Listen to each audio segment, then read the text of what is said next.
Welcome to Crazy Shit in Real Estate, a weekly podcast where I walk you through some of the wildest, most unbelievable stories you'll hear from the world of real estate. If you like real estate and you love crazy, this is the podcast for you. So welcome to Crazy Shit in Real Estate. Thank you. I'd love to know where you're located, what you do that made you want to be on this particular show out of all. I mean, obviously Joe Rogan was booked for the day. So Why did you wind up over here? Well, I felt that Crazy Shit in Real Estate was a great show to be featured on because I watched a couple episodes and I love how candid it was. You know, just we pretty much don't keep secrets over here. Yeah, just telling stories, having fun. And, I thought it'd be really fun to tell a quick story that I have about real estate investing and kind of what got me into real estate. I love it. And so, by the way, friends, I forgot to tell y'all I'm Leigh Brown, but y'all probably figured that out. And so, Jeff, tell us where you're located in the great wide world. Sure. I'm in Huntington Beach, California. You're in California. That's good some days. And then on the days when you have to look at your tax bills, it's not so good, right? Right. But you got to have a good CPA. Right? You know, that's probably the best thing to ever happen to any business owner. The day that you go from an average accountant to the real CPA is a game changer, especially if you have investments in real estate and in equities and you own businesses and live in houses and stuff. So with all that being said, I'd love to know what kind of something you have encountered in your life of dealing with real estate. What story did you want to tell? And then we'll see where that takes our conversation. All right. So in high school, I read Rich Dad, Poor Dad, discovered real estate investing, right? And I was never the same. By the way, y'all, everybody should read that book. Make your kids read it and play the cash flow game. Everybody should. I'm sorry to interrupt, but I'm so glad you said that. Robert Kiyosaki right here. I have the cash flow game. I play it still. So amazing game, amazing concepts, and still very applicable today. And so with that being said, I had this mindset shift in high school. Well, I also inherited a property in high school. So it was very interesting. Myself and my three sisters were willed the property. And for the most part, they were managing it for most of the years in my college years. And then once I finished college and came back to California, I started to slowly buy them out of it. And so during that process, the property is on the top of a valley, and it was actually the first home that was ever there. It was a ranch home, and it was all avocado orchards around it. So, we have basic homeowners insurance and things like that, and you wouldn't think that you would need flood insurance being on top of a valley, right? Well, what ended up happening is a pipe burst underneath the floorboard. And for a while, the tenants were saying, hey, something weird's going on. Like the hardwood floors are kind of swelling up. I don't know how else to describe it. They're like starting to like buckle, and then they would start to kind of pop up. And this happened over about a 48-hour period. And so it turns out we show up and there's about 6 feet of water underneath the home. It was, it was terrible. Within hours, we had to completely take everything out of the house, put it into ended up getting one of those pods. We popped it in the driveway, put everything in it, and we went and double checked all the insurance. Luckily, my sister had opted in for flood insurance.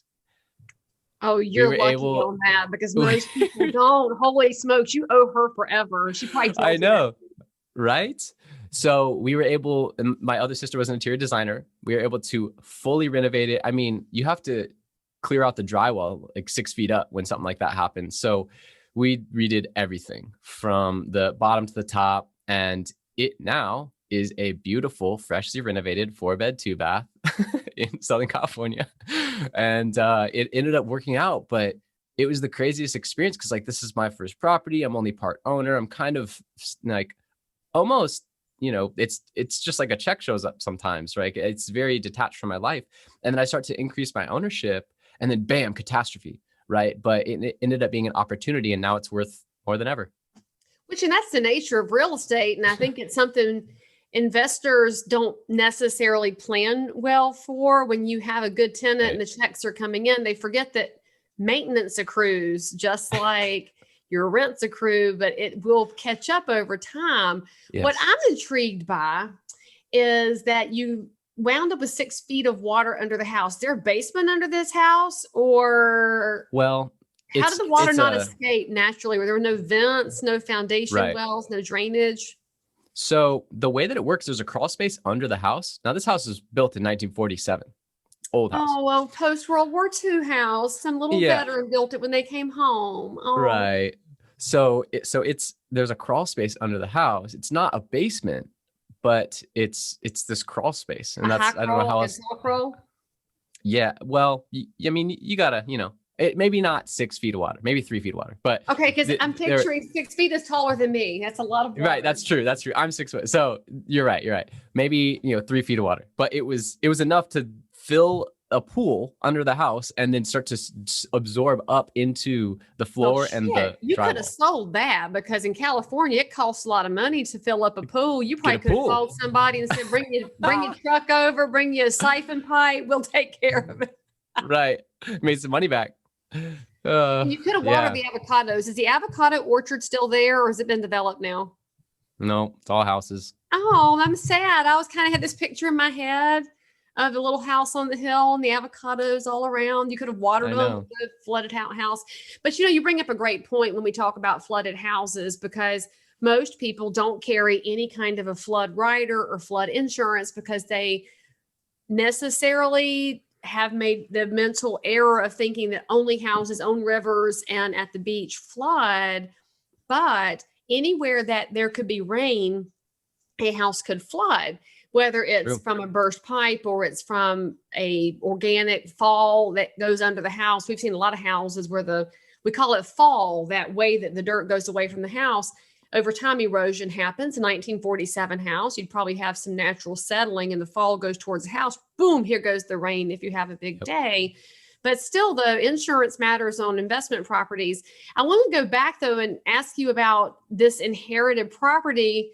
Sure. And why y'all decided to keep it instead of selling it and splitting the money. Because we know that a lot of people out there inherit real estate, and that will continue to grow as baby boomers age out.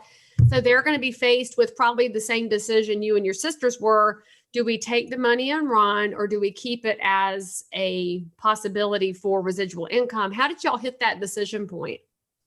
Well, I had Read Rich Dad Poor Dad, so I was a strong voice for keeping it, and being a 25% owner in the first investment property of my investment property empire.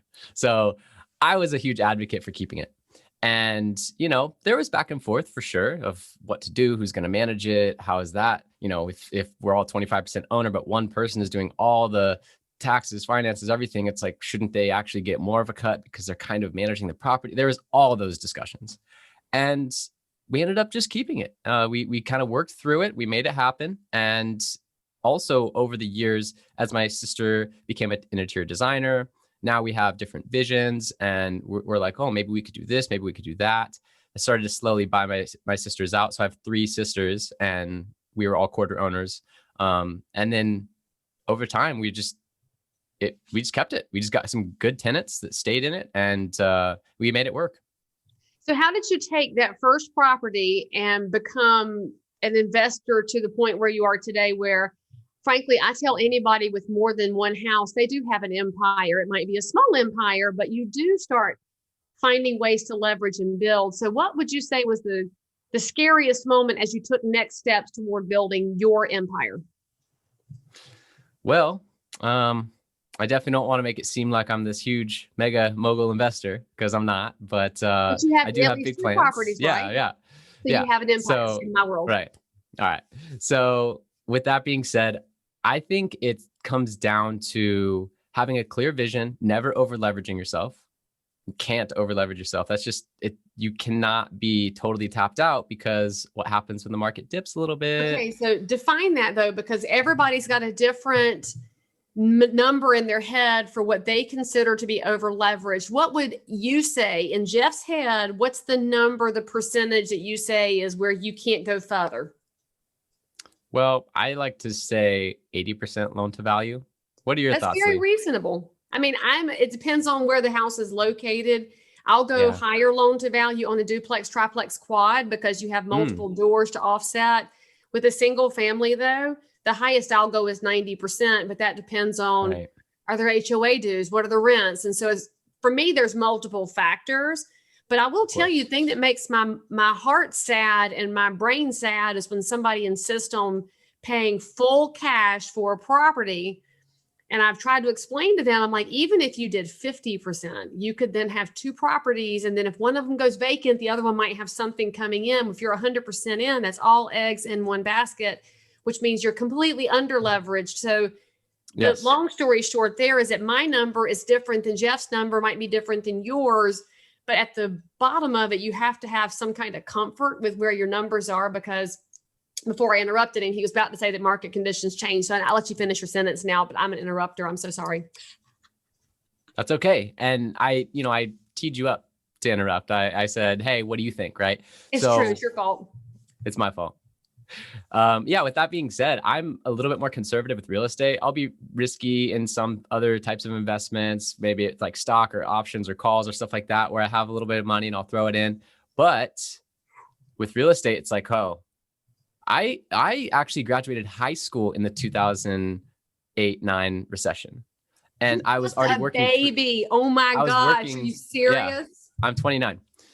And so I literally entered the workforce. I had 3 jobs in high school. I was about to go pay for college myself. And I felt the $5 per gallon gas that was crazy in California during that time, driving around doing sales demos, couldn't even fill my tank. I felt it. I was in the workforce, but I literally felt it right as I entered the workforce. So I'm a little gun shy on getting crazy leveraged on real estate and big investments like that, because literally I entered the workforce in a major recession. So with that being said, I'm more conservative on my investment properties, but as you all know, market fluctuates, and it typically does so on a 10-year cycle. And are we overdue? Yes. And has it been inflated by the Federal Reserve printing cheap money? Yes. So I would continue to hedge your bets for the next couple of years, guys. I know that we've been talking about it for 2016 is going to happen. 2018 is just it will some correction it's bound to. So be ready. That's the message. So funny. You mentioned the coming of age and turning into an adult during that Great Recession and how it caused you to go work 3 jobs. And so that first of all exposes that you have an amazing work ethic and a discipline to your life to make things happen. So friends, I got to point that out because too many people look for the easy path to building your financial future. Nothing's easy. It might look easy if somebody else did it until you realize that their backstory might have involved one inherited house, but it also included your sisters, which that's we don't know what happens in that dynamic, but family investment clubs can be wildly raucous. And so you have that difficulty degree right there, but then you add to it what years it was and what effort he put into getting himself to the next property. So always look for the full story, but you got to ask yourself what you're willing to do to make your empire happen. And when you consider what you're willing to do, it does become a factor of risk. And I'm cracking up over here that you call yourself a conservative investor, but I used to work in the stock market. You said you do options and calls, and I'm about to spit tea all over myself because I'm like, that is not any kind of a conservative thing. Now, if you said muni bonds, we'd be having a different discussion, but I'm cracking up. And you may as well have said commodities. I mean, shit, but it's okay. Right. Because you are actually balancing out your portfolio in different ways. And that's what you have to do. I do want to clarify. So I meant conservative with real estate. And then with other, which is interesting, I think, because in other things, I'll be more risky. Like you're loose. You're practically loose doing options and calls, dude. Yes, I lost on a big call this year and it hurt. And so I started to invest in training. I'm actually getting like insight into what good calls are to make and invest. So here's the lesson from that. Invest in things you understand and always pay for coaching, because every single time I've invested in coaching from someone who's actually done what I want to do, I've gotten ROI 100% of the time. I love that. I'll put in the work. Because then you're taking your hard work, your discipline, but you're taking the education from somebody else who knows what they're doing. And let me wager a guess here. When you hire a coach, it's not somebody who's training in theory. You're calling the overly busy dude who it may blow you off and say, I need you to sit on hold for a minute while he does his own options and calls so that you can learn from the master of the craft. 100%. I never really liked school for that reason, because it's most times it's a lot of people that have learned theory of how to manage or build a business or this and that, and they've never made more than $60,000 a year. So I'm thinking, how am I supposed to learn how to build a multi-million-dollar empire from you, with all due respect? But once I got into sales and out of school, I continued to invest in myself. So most people stop reading when they leave college, right? I was just ramping. I was like, no, here we go. Like, now I can read what I want. Now I can learn what I want. I have invested in tens of thousands of dollars of masterminds and continued doing consulting. And it's been far more beneficial to my success than higher education, because I'm looking someone in the eye. I'm able to actually say, you know what, you do know what you're talking about, and I will pay to learn what you know, because I want that. And that it gets you to the result so much more directly. So I highly encourage everyone to do that. So since you're a master learner, where would you say you found the best masterminding and educating in your genre of real estate, and where you would say you had the cut through the crap kind of people who gave you actionable items to make you stronger? Great question. I mean, it's been a journey. It's been a journey. You can waste a lot of money, right, on education and consulting to find the one good moment of, oh. So I went to a local investment club meeting, and that was awesome because they let me in for free. I couldn't afford it. They're like, just come on in. I actually am the founder. Yeah. The way I kind of got in is I struck up a conversation, right? I became likable and so kind of got to know the person who was throwing it. And then I said, hey, look, I have this interesting piece of technology. I own a real estate marketing company. Here, check this out. And he's like, that is interesting. Do you have a ticket? I was like, no. He's like, oh yeah, come on in.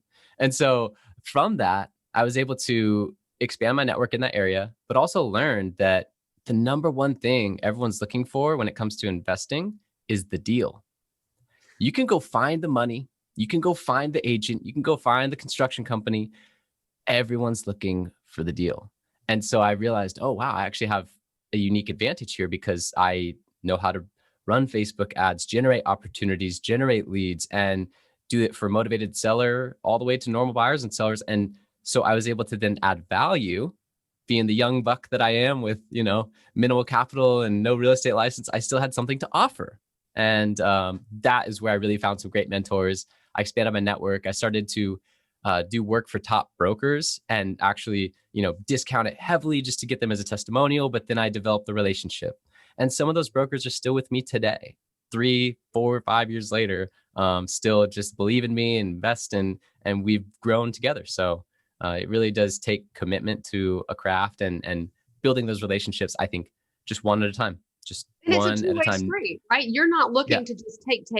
You came in the door saying, I got something cool y'all might could use. And then they gave because you gave. And I think that's overlooked in today's society where everybody wants to look out for number one. COVID's actually, I think, exacerbated that because people get stuck in their own houses. They're worried about their needs and forget that being outside of yourself to serve others can bring you a massive return almost by accident. So why don't you tell our people what your angle was that you took to your investment club meeting in case they want to reach out to you and find out what value you provided?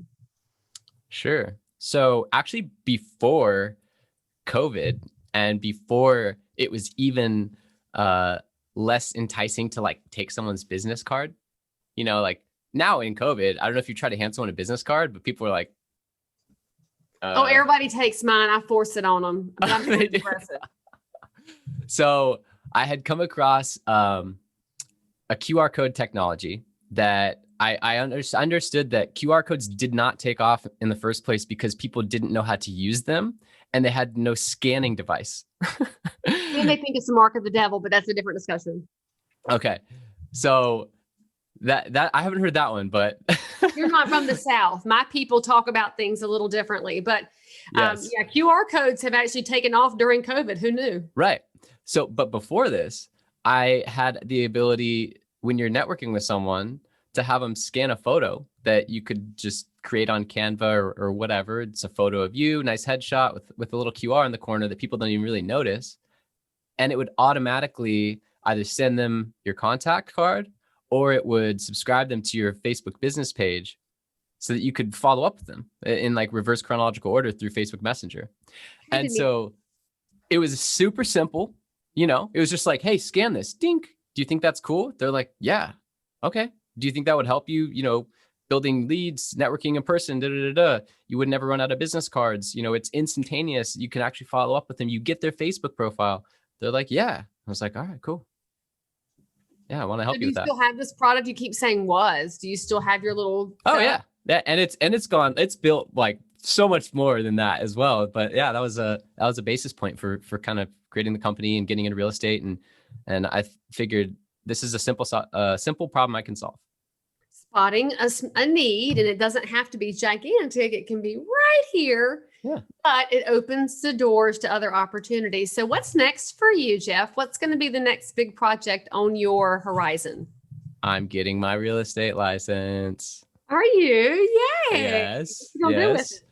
I know. So I am currently like halfway through the classes in California, and then I'll take my real estate salesperson exam, and I'll finally have all of the resources to generate a deal, close it myself, have my sister renovate it, do the interior design. And then if I want to flip it, but I'll probably just keep it and, save the commission and be able to help people that much more, right? Because at the end of the day, when you're thinking about investment, a lot of times it can have a negative connotation, like, oh, you're taking someone's home from them. But in reality, when divorce, probate, inheritance, things happen, well, there's going to be a tax penalty that comes with that. They need to figure out the home. The mortgage payments don't stop. So a lot of times they're looking for a solution. And if I can come in and offer that solution and then also cut out middlemen in the process, then that's a win-win-win. And it's all perspective, because if somebody else is having a rough time, you're not necessarily taking advantage as much as you're offering them a chance to close that chapter, provided, of course, your heart's in the right place and you're not taking advantage. There's people that do, but you should never make the assumption that somebody's always doing it, because you're absolutely right. The one person who comes in there to offer an answer could be the one they needed right then. So, Jeff, if anybody wants to reach out to you about your investment portfolio skills, about, reach out to your sister about interior design in Huntington Beach. They might need her. If they want to find out about your marketing stuff for real estate agents or all the different pieces of your growing empire, how can they reach you? I'd say LinkedIn is best. Yeah, reach out to me on LinkedIn, Jeffrey Brogger, and I'm very responsive on there. Would be happy to connect with you and have a discussion. So I've done this for over 4 years on this podcast. You are the first guest to ever say, go find me on LinkedIn. And you're 29 years old. This is cracking me up because, we refer to LinkedIn as the pressed khakis of social networks, which I don't remember who started that, but it's freaking true. So I find that to be entertaining and intriguing. So y'all, I'm including the spelling of his name because I know y'all didn't write anything down. That's fine. It's all in the show notes. Go look him up, and you should LinkedIn with him. And maybe he'll even tell you how to successfully use LinkedIn, because it's just a tougher nut to crack. But there's live video over there now. And I've started using the live video, got an approved feed, and it's just a different audience. So I love that you're doing different, innovative things and looking for results. So that's always the mark of somebody with a giantly successful future. So Jeff, thank you for coming on the podcast and telling us a little bit about your journey and story. And I frankly can't wait to see what you do next, because I'm sure it's going to be something really cool. I appreciate it, Leigh. It was a pleasure. Thank you for having me on. All right, guys, make sure you subscribe, give 5 stars, you know the jam, share with a friend, and we will see you over here next time. If you are listening to this episode and you need to tell us something about your crazy life in or around real estate, then tweet me at Leigh Brown or reach me on any of the social networks. That's if you're a broker, realtor, investor, inspector, lender, or just a regular, normal human being who happens to have dealt in real estate. Subscribe for more episodes, and as always, we are thrilled that you joined us for some crazy shit in real estate. See you next time.